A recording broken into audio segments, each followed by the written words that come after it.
에스라서는 역사서라고 할 수 있습니다.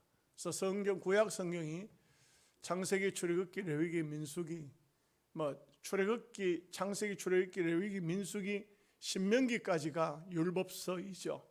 그 율법서 다음에 이제 또 역사서가 나오고, 역사서 끝나면은 또 선지서, 선지서 중에는 대선지서, 소선지서, 이렇게 구약 성경이 순서가 되어 있습니다. 그 가운데 에스라서는 역사서에 속한다. 이스라엘 백성들이 포로로 바벨론으로 끌려갔습니다. 그리고 바벨론 땅에 70년을 살았습니다. 70년이면 요즘 같으면 한 세대밖에 안 되는데 옛날은 1.5세대 정도로 봅니다. 1.5세대 정도로 50년을 그저 한 세대 이렇게 볼 때에 1.5세대 정도로 보는데, 거의 바벨론으로 끌려갔던 그 사람들은 바벨론 땅에서 다 죽었죠. 그때 당시에는 거의 80, 90까지 이렇게 사는 사람이 잘 없죠. 잘 없었기 때문에 다 죽은 것 같습니다. 그리고 그 후의 세대들이라고 할 수 있습니다. 거의 바벨론 땅에서 태어난 사람들이죠. 여기에 이름들이, 우리 귀에 익숙한 이름들이 나오는데, 그 사람들은 다른 성경에 나오는 그 인물들하고 다릅니다.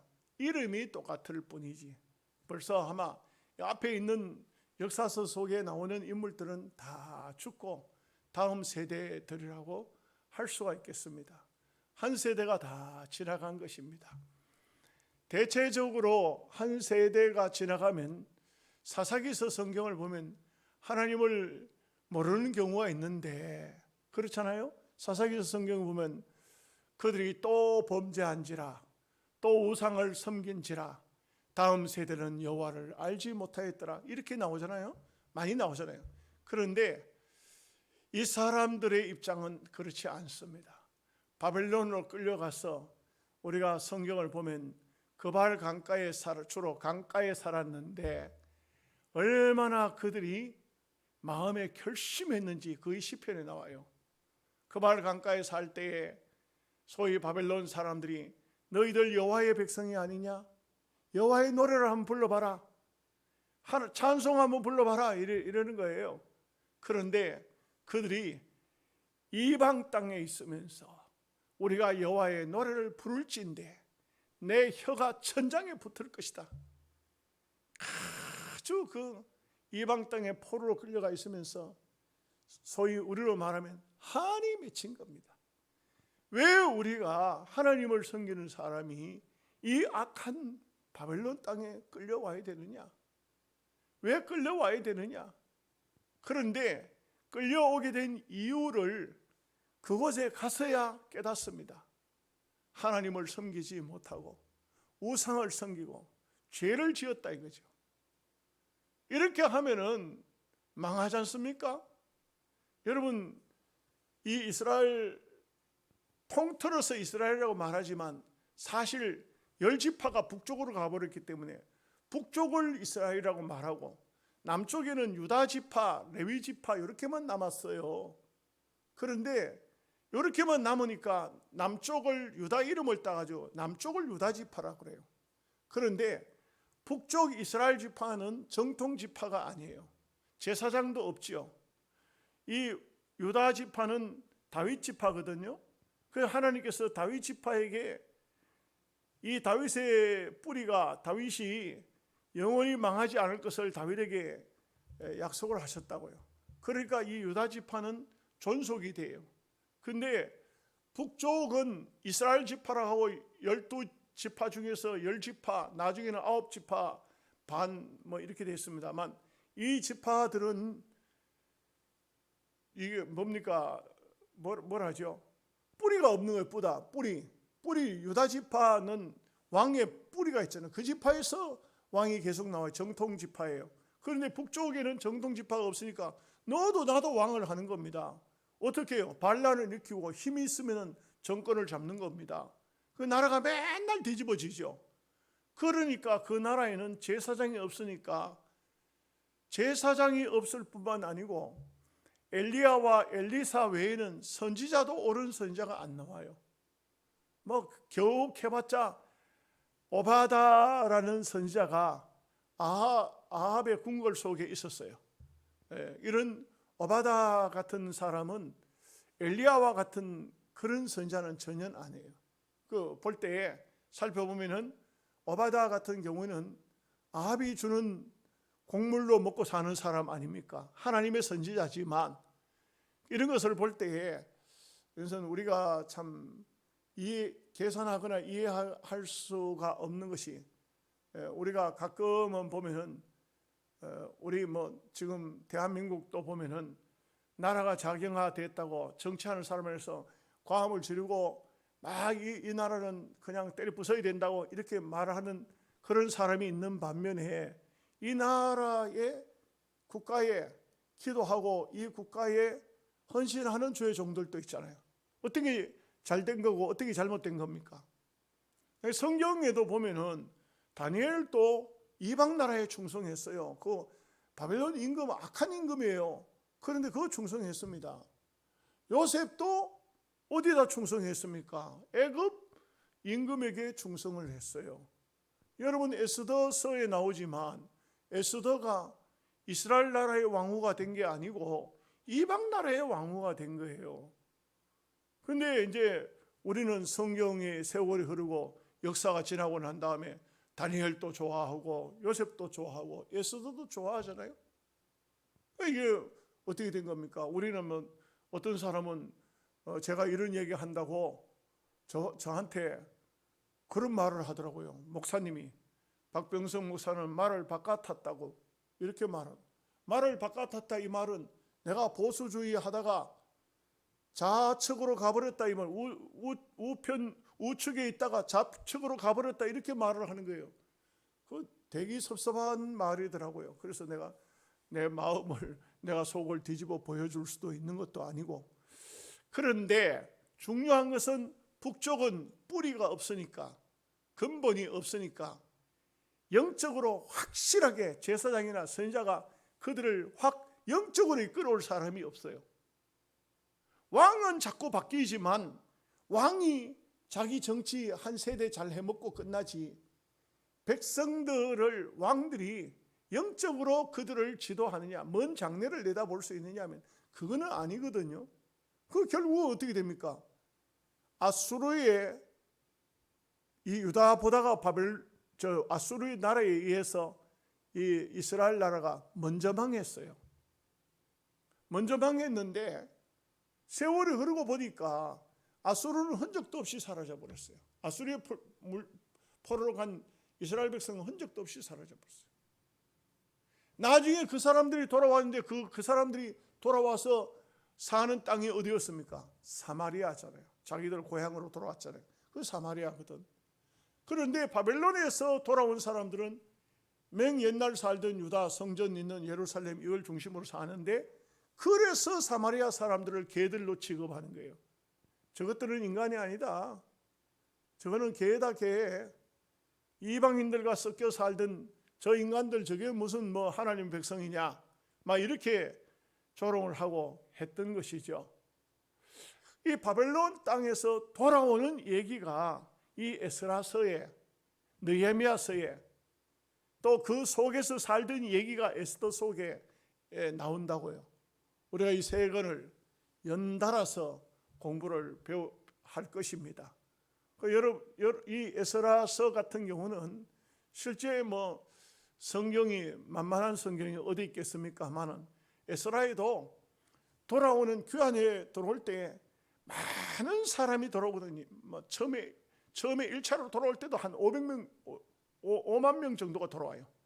그러니까 막 그 수많은 5만 명을 다 기록할 수는 없지만 그 수많은 사람의 이름이 2장부터 막 기록이 돼 쫙 나옵니다. 이건 왜 그러냐면 이건 이스라엘 역사인 거예요. 우리나라에 족보책 공부할 게 있습니까? 족보책 갖다 놓고 펴보면은 전부 사람들 이름밖에 안 나오잖아요. 그래서 그걸 책을 만들잖아요. 왜요? 자기 뿌리가 거기 있거든.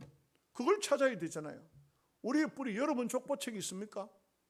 여러분 족보책 여러분의 족보책이 없는 사람, 어떤 사람은 그걸 가라로 만들어요. 가짜로. 그런데 그거는 실제가 아니잖아요. 예, 저는 고령박가입니다만 족보책을 우리 아버지가 옛날 저희들이 어릴 적부터 불러가지고 족보를 가지고 놓고는 조상의 이름을 쭉 조상들의 이름을 불러가면서 그래가지고 딱 어떤 때는 멈춰가지고 이 고고조 할아버지는 어디에서 사셨고 어디에서 사시다가 뭐 이런 업적을 이야기해요. 그리고 또 어떤 분은 어떤 벼슬을 했다고 이렇게 이야기를 하거든요. 그게 그 이름만 쫙 나오지만 그 역사를 자손들에게 계속적으로 가르치고 하는 것은 뿌리라고, 뿌리, 근본. 저는 그 족보책 갖다가 아들에게 가르치지는 않았어요. 우리 집에도 지금 족보책을 지금 서재실에 3층에 올라가면 한쪽 구석에 우리 조상의 족보책이 있어요. 족보책만 있는 것이 아니고 또 우리 조상들이 벼슬을 했던 그 조상들 중에는 묘가 어디 있는지 찾으라고 그걸 사진을 찍어가지고 다 그 CD를 굽어가지고 또 보내주더라고.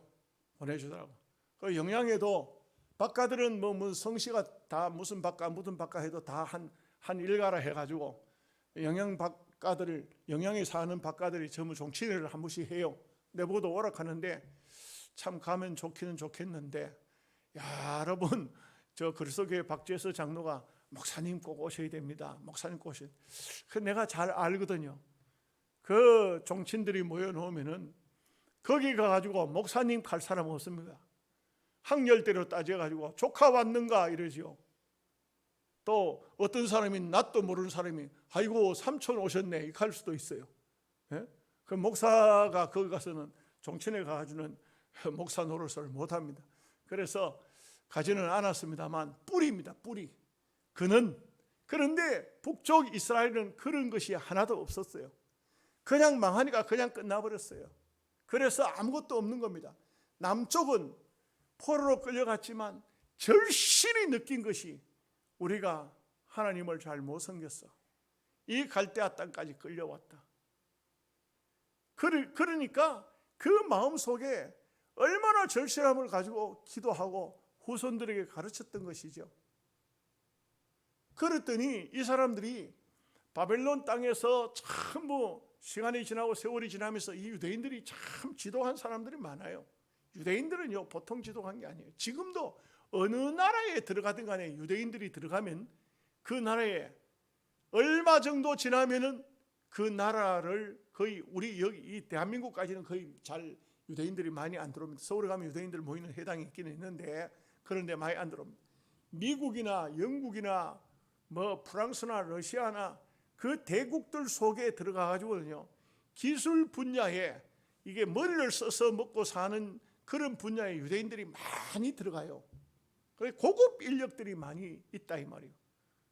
예. 이것은 무엇을 말해주고 있습니까? 유대인들이 그만큼 다재다능하고 또 굉장한 자기 관리를 가지고 있어요. 저도 유대인 교수 주영흠이라는 교수가 우리 총실에서 강의를 했었어요. 그래서 유대인 교수라 해가지고 유심히 그분의 하는 행동이나 모든 것을 봤어요. 그걸 봤는데 참 그런 얘기를 다 할 거는 시간이 없어서 못합니다만 참 보면 독특한 면이 유대인들은 독특한 면이 있더라고요. 한 가지만 말씀드리면 머리를 생전에 안 깎아요. 머리를 그냥 근데 우리가 이해가 안 되는 게 머리를 빗지도 않아. 옷은 맨날 똑같은 옷을 입고 와요. 그래가지고 강의는 잘 하는데 그 외모는 전혀 다듬지 남을 의식하지 않고 살더라고요.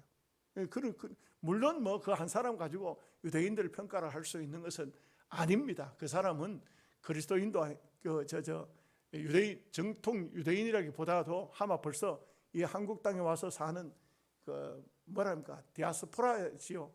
그러니까 그렇습니다만은 어쨌든 간에 유대인들의 모습은 바벨론 땅에 가서 살면서 그들의 생각과 삶은 철두철미 하나님 앞에 회개적인 삶을 살았어요. 그리고 정말 감사한 것이 있죠. 그게 뭐냐 하면은 선지자가 그때도 그 장소에 있었다는 것이죠. 여러분, 이게 정말 중요합니다. 포로로 끌려갔을지라도, 남의 땅에 서 살지라도, 종이 되어서 살더라도 백성들 속에 선지자가 있다. 있었잖아요. 에스겔이 있었지 않습니까? 다니엘이 있었지 않습니까? 이런 사람이 정신적인 지주예요. 여러분들이 아주 살기 좋은 나라에 가서 산다, 참 나라가 좋다, 국민 소득이 높다, 깨끗하다, 이런 것이 여러분의 삶을 윤택하게 만드는 것이 아니고, 항무지와 같은 정말 가시밭 속에 들어가 있을지라도 주의 종이 있으면 여러분들은 그 삶이 윤택한 삶이 될 수가 있어요. 영적으로 볼 때. 이게 참 중요하다고 이렇게 할 수가 있겠습니다. 그래서 이 에스라서에는 오늘 제목을 고레스의 칙령이라 이렇게 했는데, 이게 원래 바벨론 나라가 두 나라 연합군에게 망해요. 두 나라 연합국, 메데와 파사라는 두 나라, 메데 파사가 연합국, 두 나라가 연합을 해가지고 바벨론을 쳐들어온다. 바벨론이 그 당시에 얼마나 넓으냐 하면은 저 중동 지방 다 합쳐가지고, 그래가지고 저 아프리카까지 전체가 다 그 유럽 지역이고 뭐고 할 것 없이 전부 다 하나의 바벨론 땅이었어. 바벨론 땅. 요즘으로 말하면 미국 같은 나라도 거기에 못 따라가죠. 어마어마한 큰 대국이었습니다. 큰 나라였어요. 그런데 이 나라를 어떤 그 임금이었습니까? 다리오 임금이죠. 다리오. 성전 기명, 성전에서 제사장들이 사용하는 그릇, 금그릇, 여기 본문에 나오는 금그릇, 거기다 술을 따라가지고 전부 성전 기명을 꺼내가지고 귀인들에게 전부 하나씩 나눠주고, 그 술 따라라. 이게 이스라엘 백성들 여호와 하나님 섬기던 그 그릇이다. 거기 술을 따라라. 술을 따라 전부 들고 건배 하고 이렇게 들고 마시는데, 이 사람도 아니고 손이 하나가 탁 나타났어요. 손이 하나 딱 나타나 벽에다가 글씨를 쓰는 겁니다. 손이 나와가지고 메네 데겔 우바르신 하고 글을 쓰는 거예요. 저게 무슨 글씨냐? 그런데 여러분 보십시오. 그 기인들 잔치에 다니엘은 없어요. 다니엘이 총리이지 않습니까? 다니엘이 참 대단한 사람이에요. 그 폭군 임금이 다스리는 나라에 다니엘이 없는 겁니다. 글씨가 딱 써졌는데 저게 무슨 글씨냐 읽어라 하니까, 이 바벨론 나라가 나중에는 다니엘 때는 120도지만 127도까지 그 나라가 커졌어요. 우리 대한민국 갖다 집어넣으면 한 도밖에 안 돼요. 그럴 정도로 큰 나라예요. 근데 그러다 보니까 막 각 나라에서 쓰는 글씨가 다 다를 거 아니에요. 그런 나라들이 많지 않습니까? 우리 대한민국도 글은 똑같지만 말씨가 충청도 말씨 다르고 전라도 말씨 다르듯이 이런 그 귀인들이 다 있는 데서 글씨가 벽에 써졌는데 그 글씨가 무슨 글씨인지 모르는 거예요. 그러니까 모두가 하는 말이, 이 글씨를 알려고 하면 다니엘을 불러와야 됩니다. 다니엘이 얼마나 귀한 학자였나 이것을 알 수가 있어요. 이 글씨를 해석할 사람은 다니엘밖에 없습니다. 그러니까 다니엘을 찾아왔어요. 다니엘이 뭐라 하냐면, 임금이시여, 이 글은 메네 데겔 우바르신이라는 말인데, 하나님께서 당신을 저울에다 달아보니까 모자란다는 말입니다. 왕이 술을 처먹어 놓으니까 그런지 자기한테 지금 이 떨어지는 하나님의 무서운 진노의 소리인데도 불구하고 다니엘에게 상을 주라고. 그 상 나는 안 받겠습니다. 다니엘이 거절해요. 그러면서 하나님께서 다니엘이 하나님 뜻을 전합니다. 이 나라를 당신에게 빼앗아 가지고 다른 사람에게 준다는 말입니다. 말해줘요. 그런데도 이 다니엘이 원체 훌륭하고 보통 인물이 아니거든요. 그러니까 이 임금이 그 얘기를 듣고도 다니엘을 상을 주고 뭐 이렇게 한다고. 근데 그날 밤에 메데파사가 들어와서 그 바벨론 나라를 싹 들고 엎어버렸어요. 그날 밤에 메데파사. 그런데 여기 오늘 보면은 메데 임금이 있고 바사 임금이 있다 이 말이에요. 바사왕 했잖아요. 이 바사왕 중에 고레스가 딱 정권을 잡았을 때에 이 명령이 떨어졌다 이 말이에요. 근데 참 고레스의 칙령이라 했는데 참 신기한 것이 뭐냐면 고레스 임금이 말하는 걸 가만 보면은 꼭 목사가 얘기하는 것 같아요. 목사가 교인들한테 얘기하는 것 같아요. 여러분 한번 읽으시니까 그런 생각이 안 들어요? 이거 이방나라 임금이 할 말이 아닌데 이건 뭘 말해주고 있느냐 하면은 이 고레스 임금 옆에도 훌륭한 믿음의 사람들이 곁에 있었다는 거죠. 파사가 정권을 먼저 잡고 그 다음에 메대가 먼저 정권을 잡고 그 다음에 파사로 이제 번갈아 정치를 하니까 넘어왔을 때 이미 거기에 보면은 주의 종들이 왕궁에 진출할 사람들이 많이 있었다 이 말이죠. 이 사람들이 뭐라고 말하냐면 잘은 모르지만 성경에 안 나타났지만 고레스 임금이시여. 왜? 우리가 가진 성경책 속에 보면 예레미야라는 선지자가 있는데 이 선지자가 예언을 하기를 장차 고레스라는 임금이 나타나면 이스라엘 백성들을 고국 땅으로 보내준다는 그런 예언을 했습니다. 그래? 어디 그런 게 있냐? 한번 보자. 안 했겠어요? 그래, 그거 참 신기하네. 내가 이름이 고레스인데 어떻게 내가 정권 잡을 걸 예레미야가 어떻게 알았을까? 그 하나님 신통망통한 하나님이네. 고레스라는 임금이 이스라엘 백성들 다 고국 땅에 돌아가서 성전 짓게 한단 말이지? 이렇게 안 했겠습니까? 그러니 이 고레스가 선포를 한 거예요. 역사서는 재미없는가? 여러분, 이 하나님의 역사가 얼마나 오묘하고 얼마나 신기한지 그 예레미야 선지자가 적어도 70년 전에 포로로 끌려온 지가 70년이잖아요. 70년 전에 예언했던 그 예언이 70년 만에 딱 들어맞는다 이 말이죠. 이거 얼마나 놀랍고 신기한지. 우리가 이것은 하나의 소설입니까? 이스라엘의 역사예요. 여기 이름들이 쭉 나오잖아요. 그때 살았던 사람들입니다. 가상적인 인물이 아니에요. 이것은 뭘 말해주고 있습니까? 하나님이 말씀하신 것은 선지자를 통해서 말씀한 것은 그대로 된다. 이루어진다. 이 말씀이죠. 이런 면에서 우리가 역사서를 또 배우면서는 많은 깨달음을 얻게 돼요. 역사서는 왜 배우죠? 역사는 뭐라고 합니까? 우리가 일반 드라마 사극 보면 역사는 드라마다. 그리고 또 뭐라 하죠? 역사는 반복된다. 옛날 역사 지금 갖다 붙이면 딱 맞아요. 맞습니다. 틀리지 않아요. 그때 언제 역사? 지금 역사를 딱 보면 고려시대일까? 아니면은 신라시대일까? 백제가 망할 때일까? 이렇게 딱 보면 유대나라로 따지면 여호야김 시대일까? 시드기야 시대일까? 오늘 우리 시대가 어느 시대일까?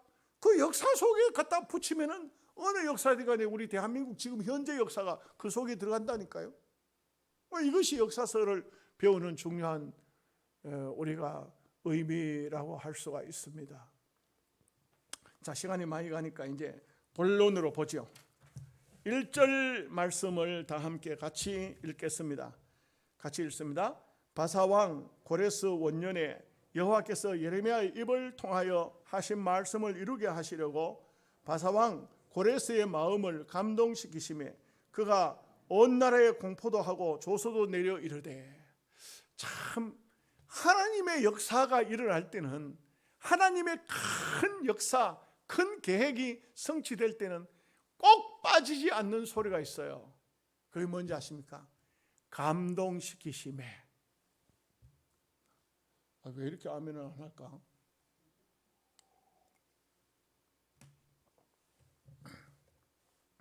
여러분들도 한번 가만 생각해 보세요. 여러분들도 하나님의 일을 할 때에 작게는 전도를 하는 것도, 또 기도를 하는 것도, 하나님께 헌금을 드리는 것도, 구제를 하는 것도 감동이 빠지면 그거는 하나님의 일이 아니에요. 자기를 나타내려는 것이지. 하나님께서 마음에 감동을 주신다 이거예요.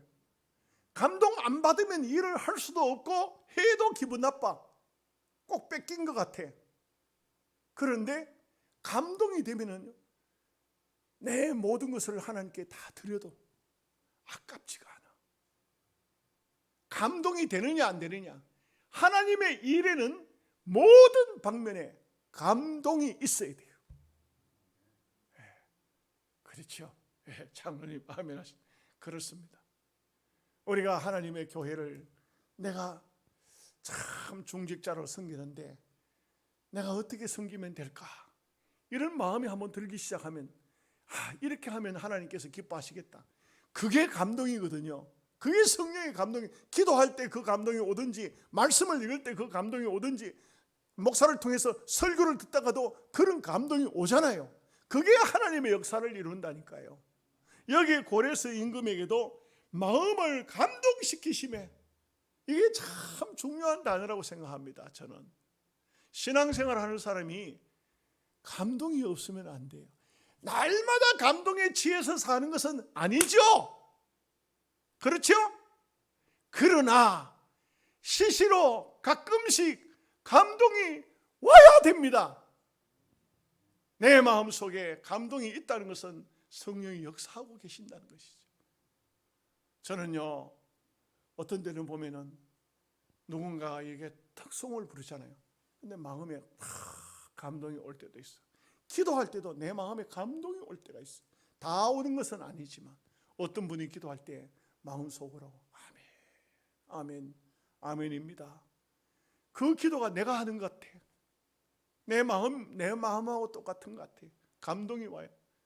책을 읽다가도 감동이 와요. 설교 준비하다가도 막 감동이 밀려오기 시작하면, 마음에 참 그 감동이라는 것은 저만 그렇겠습니까? 여러분들도 그러하겠죠?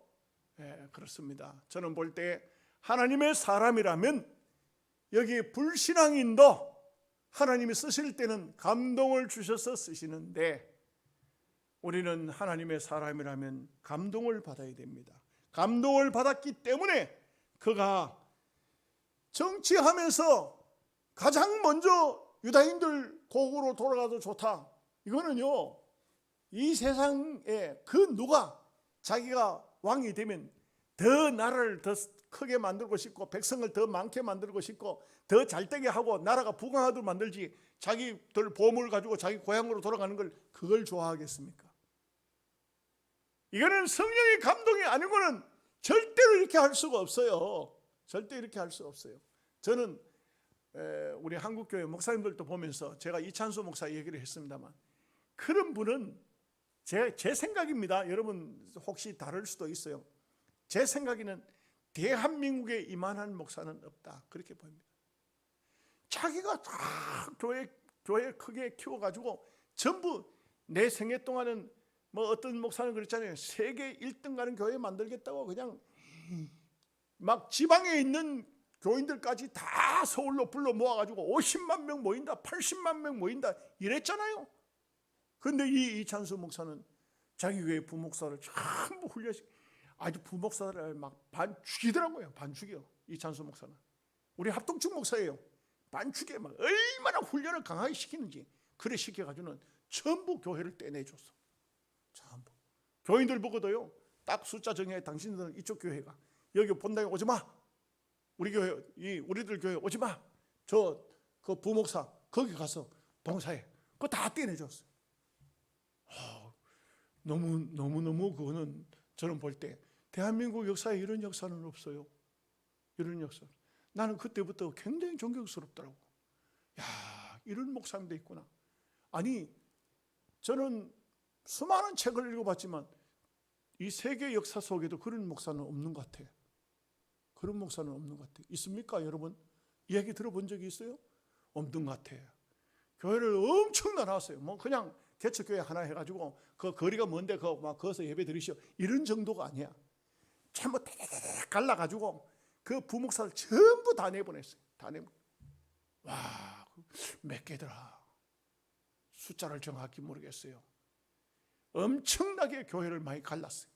그런데도 그 교회는 막 젊은이들이 거기 간 사람들은 그걸로 갔지만 얼마나 몰려드는지 몰라요. 왜?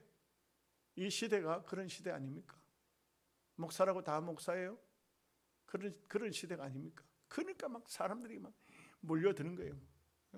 그 이산수 목사님 교회 와서 봉사하고 하죠. 성령의 감동입니다. 2절 말씀 보겠습니다. 바사왕 고레스는 말하노니 하늘의 하나님 여호와께서 세상 모든 나라를 내게 주셨고 나에게 명령하사 유다 예루살렘에 성전을 건축하라 하셨나니, 세상에 어떻게 이방 임금이 이런 말을 할 수가 있을까요?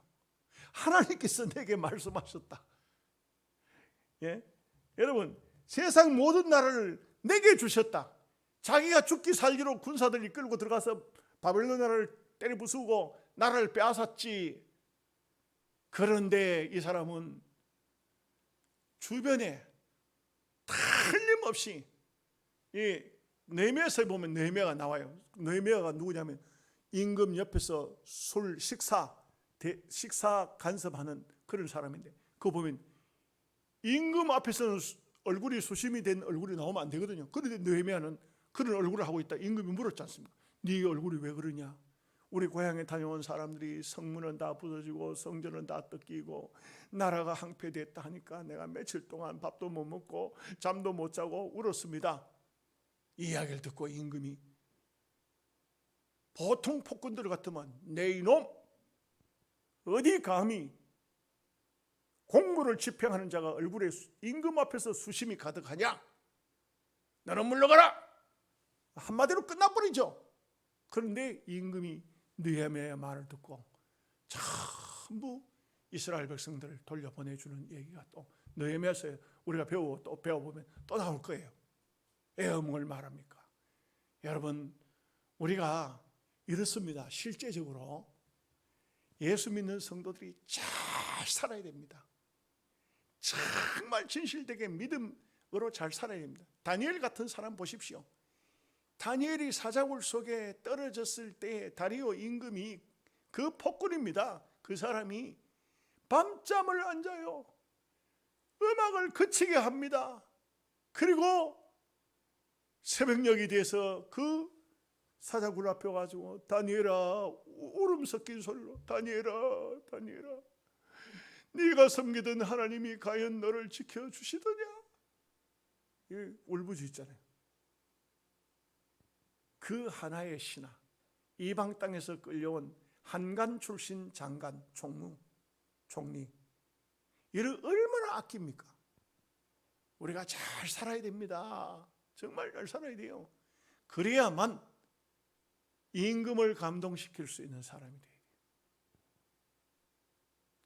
돼요. 제가 이런 말을 해서 많은 사람에게 미움을 받기도 합니다. 태극기 들고 과함 지르고 맨날 대통령 까부슈작하고 청와대에 쳐들어가작하고 그래가지고 하나님 좋아하실 것 같지가 않아요. 내가 볼 때는 정말 내 자신부터 돌아보고 회개하고 미스바 광장에, 스무낙 광장에 통곡하던 그 유다 백성들처럼 우리가 그래야 이 민족이 살 걸로 그런 생각이 드는데, 왜 생각들이 다 똑같지가 않은지. 며칠 전에도 어떤 사람 저한테 전화 와가지고 막 얼마나 따지는지, 얼마나 그냥 과음을 치고 하는지. 내가 뭐 그런 얘기를 여기서 다 할 수는 없습니다만 참 기가 막힌, 제가 볼 때는 기가 막힌 짓을 하고 있는데 본인들은 모르더라고. 여러분, 물속에 빠져 있는 사람은요, 자기가 물에서 안 죽기 위해서, 발버둥 치기 위해서 다른 건 아무것도 안 보입니다. 볼 수도 없고요. 와 같이 그런 지금 현재 그 자기의 프레임 속에 딱 갇혀 있는 사람, 이런 사람은요 남의 말 절대 못 듣습니다. 그리고 귀에 거스릴 사람 있으면 전화하고 문자 넣고 막 따지고 욕하고 이렇게 합니다. 그러면서 제가 그랬어요. 그래 욕해야 되느냐 하니까, 목사님은 욕 안 합니까? 나는 욕 안 합니다. 왜 목사가 욕을 합니까? 목사가 거룩한 강단에서 거룩한 말씀을 전하는 목사가 왜 욕합니까? 욕하면 안 되죠. 목사님은 이단성이 없습니까? 왜 목사가 이단성을 왜 가집니까? 목사는 정통신학을 했는데 정통 말씀만 가르쳐도 부족한데 뭘 이단 말을 왜 합니까? 다 목사는 이단성이 있습니다. 그런 소리 하지 마시라고. 나는 안 합니다. 여러분 그렇잖아요? 근데 그 자기의 프레임 속에 딱 갇혀버린 사람은, 자기 밖에 있는 사람은 전부 이상한 사람, 나쁜 사람, 악한 사람으로 보이는 겁니다. 그 자기 주변의 사람만, 자기하고 함께 있는 사람만 아주 굉장히 그 귀한 사람이고 좋은 사람이고 나라를 구하는 애국자고 그렇게 생각하고 있는데, 이거는 그런 착각을 하면 안 돼요. 그런 착각을 하면 안 돼요. 여러분, 기도 많이 하는 사람, 저 사람은 기도도 안 하네, 저 못된 사람이네, 이렇게 하면 안 돼요. 자기는 기도는 많이 하지만 저 사람은 전도를 많이 해요. 나는 기도하고 전도 많이 해도 저 사람은 헌금을 자기보다 훨씬 더 많이 해요. 이 하나님의 역사를 이루는 데는 여러 가지 방편이 다르다고요. 근데 그걸 알지 못하고 나와 같지 않다고 남을 평가 함부로 해가지고 함부로 저 사람은 나이롱 신자니 어쩌니 그런 말 하면 안 돼요. 저는요, 제가 오늘 또 누구한테 그런 얘기 했습니다. 나는 누가 나쁘다, 누가 좋다 해도 난 나쁘다 소리 같이 안 합니다. 나는 웬만하면은 입 다물고, 그렇지 않으면 다 난 모든 사람을 존경합니다. 왜? 판단은 하나님이 하시는 거니까. 사람이 하는 것이 아니잖아요. 이것이 오늘 우리가 신앙인으로서 갖춰야 할 기본 자세라고 저는 그렇게 생각하고 있습니다. 왜 남을 함부로 욕합니까? 그 잘못됐으면 하나님이 심판하시지. 우리는 그런 마음을 가져야 됩니다. 3절 말씀입니다. 이스라엘의 하나님은 참 신이시라. 너희 중에 그의 백성이 된 자는 다 유다 예루살렘으로 올라가서 이스라엘의 하나님 여호와의 성전을 건축하라. 그는 예루살렘에 계신 하나님이시라. 참 이방 임금 암만 생각해도 고레스라는 이름을 말하지 않고 이 말씀을 하면 아주 선지자가 말했는지 귀한 주의 종이 말했는지 모르겠다 이 말이죠. 그럴 정도로 아주 성령 충만해졌어요. 성령 충만해서 이렇게 말씀하고 있는 것을 볼 수가 있습니다. 그래서 하나님의 그의 백성 된 자는, 하나님의 백성이면, 오늘날로 말하면 예수 믿는 사람이면 다 올라가라. 왜 그랬을까요? 바벨론 땅에서 자리를 잡은 사람도 있고 벼슬을 한 사람도 있고 땅마저기나 사놓은 사람들도 있고 자식들이 막 번창해 가는 사람도 있을 테고, 그런데 고레스 임금은 이렇게 말합니다. 너희가 하나님 백성이냐? 다 올라가라. 다 가서 하나님을 섬기라. 예루살렘 가서 성전 짓고 그렇게 하라. 이거는 막 명령이에요. 그런데 또 나중에 보면 강제는 아닙니다. 막 이런 것은 참으로 귀한 모습인 것을 볼 수가 있습니다. 4절 말씀 읽겠습니다. 그 남아 있는 백성이 어느 곳에 머물러 살든지 그곳 사람들이 마땅히 은과 금과 그 밖의 물건과 짐승으로 도와주고 그 외에도 예루살렘에 세울 하나님의 성전을 위하여 예물을 기쁘게 드릴지니라 하였더라. 오늘 말씀은 여기까지만 배우겠습니다. 서론이 좀 길었기 때문에 원래 첫날은 서론만 해도 되겠죠. 그래서 여기까지만 하겠는데요. 자, 이제 보십시다. 그런데 다 올라가라 했지만 올라가지 않는 사람, 그 장소에 있는 사람은 헌금하라 이 말이에요. 이 말씀은, 4절 말씀은 너희들 안 갈락하거들랑 헌금이나 해라 이 말이에요. 헌금해라. 그래서 여기 보니까 은과 금과 그 밖의 물건과 짐승으로 도와주라. 예루살렘 성전을 위하여 예물을 기쁘게 드리라. 못 가더라도 바벨론 땅에 딱 자리 잡아서 이제 안 갈락합니다. 이제 여기서 살다가 여기서 죽지 뭐 이제 나이도 먹고 이제 뭐 나는 뭐 못 간다. 자식들이나 보내지. 뭐 나는 막 여기 살다가 여기 죽을란다. 나이 먹어가지고 그 먼 길을 갈 수도 없고 가가지고 전부 다 막 성읍도 세워야 되고 집도 지어야 되고 성전도 지어야 되고 맨 땅에 헤이팅하는 건데 내가 이 나이 먹어가지고 어째 가겠노? 그런데 못 가는 건 좋다 이거예요. 못 가면은 이렇게 금은 보화도 물건도 물질도 내놓되 들이대 기쁘게 드리라. 아이고 이거 또 평생 모아놓은 거 다 뺏기네. 이런 것이 아니에요. 기쁘게 드리라. 하나님을 위해서 기쁘게 드리라. 참 우리가 이런 말씀 속에서는 많은 교훈이 됩니다. 어떤 교훈이 됩니까? 오늘날 현대교회로 비춰봐도 하나님 앞에 참 내가 직접적으로 나가서 일 뭐 하더라도 헌금이라도 드리고 내가 나가서 전도 뭐 하더라도 전도하는 사람들에게 음료수라도 사주고 선교 못하지만 선교사들에게 무엇인가라도 보내주고 이게 얼마나 귀한 일이고 좋은 일입니까? 우리 교회도 힘이 좀 부족해서 선교사를 직접 파송은 못하지만 그러나 그 외에도 뭐 더러 선교사들한테 간접적인 선교를 하고 또 시골 교회에 있는 목사님들한테도 드리고 막 이렇게 합니다.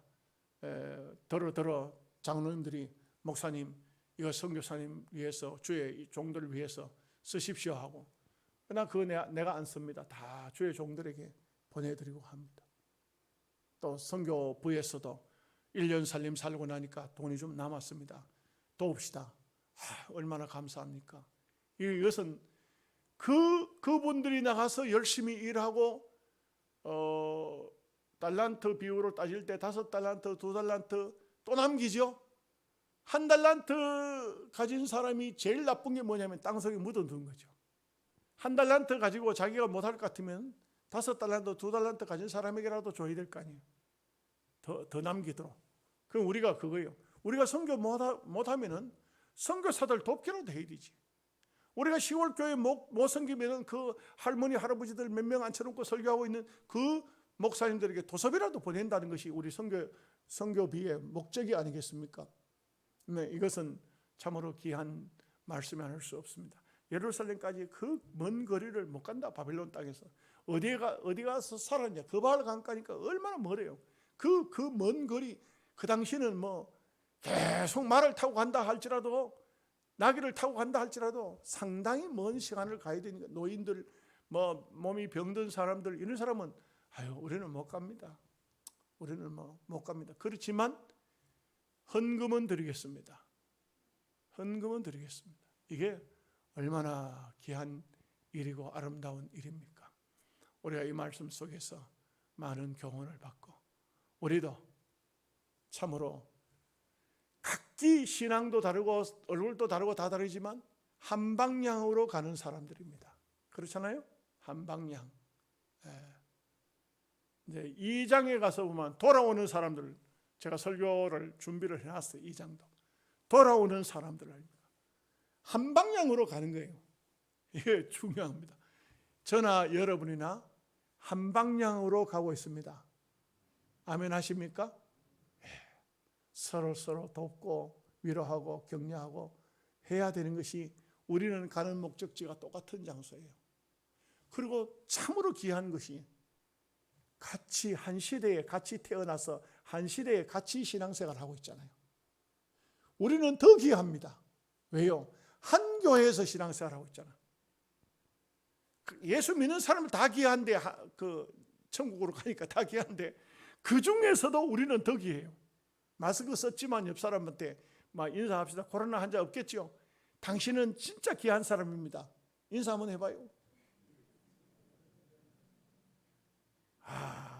수많은 시대마다 예수 믿는 사람들이 있었는데 우리 시대에 같이 예수 믿는 사람이잖아요.